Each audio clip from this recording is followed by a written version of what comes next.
So I'm in a class called EFM, Education for Ministry, that is a national program in the Episcopal Church that is a 4-year ministry series of classes made, or the curriculum is made by Sewanee, the Episcopal School of Divinity at Sewanee in Tennessee.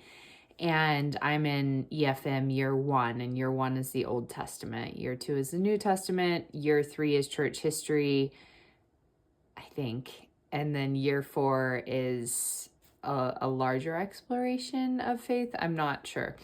I'm in year 1 of EFM, Education for Ministry, and we're reading the book of Jeremiah.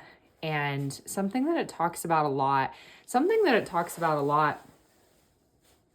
in the Old Testament in general is the worship of idols. And so I've been thinking about, what does that mean? And how is that meaningful to me?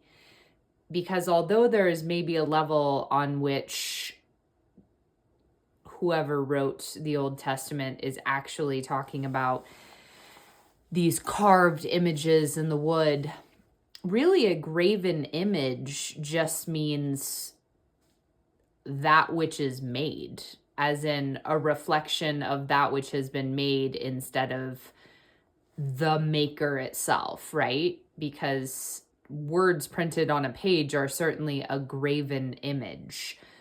But honestly, anything in the outer world or that my senses can take in as a graven image, if the whole world is a reflection of the maker.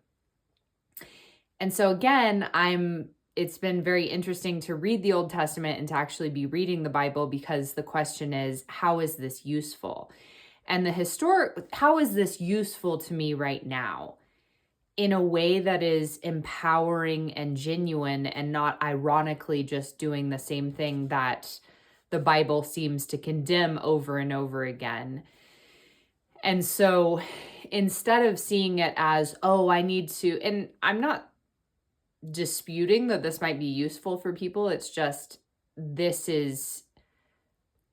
I'm not going to read the Bible unless I find something in it that is touching my heart, right? If I'm just learning about history, I would probably read something else besides the Bible. Also, that's not my passion. My passion is mysticism. So what is the mystic, practical, usable takeaway that I am understanding when I hear, so I just read 1 through 20 in Jeremiah, the book of Jeremiah in the Old Testament, and the whole thing, or a lot of it, is about, you guys pretend to love me, Israel, Judah, Jerusalem.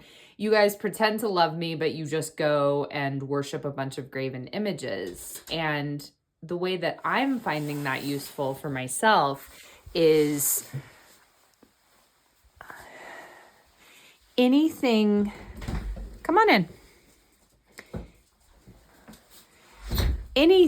that is the product, really, or the creation, that's the graven image. So anytime that I think that something outside of myself is going to make me happy, I'm basically worshiping an idol, a graven image, something that is just a reflection of that which I really love, which is God. It is the maker instead of the made. That's a simple way to put it. I have a very thirsty dog here. That's a simple way to put it. Worshiping the made instead of the maker. Believing that the maker could be contained and trapped in, and that power could come from any image, any shape, any creation, instead of the maker itself. So it's kind of like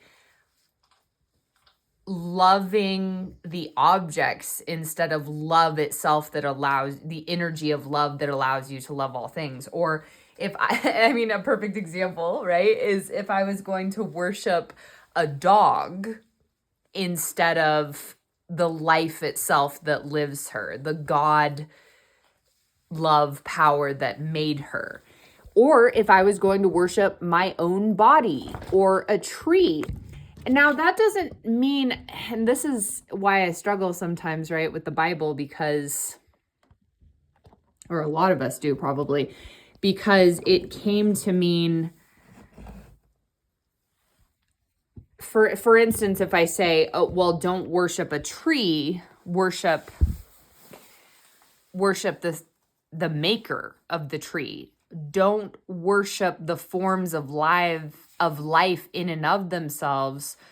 Worship that which enlivens them. And realize that they are all held in that. Like, another way to say it is, awareness is God.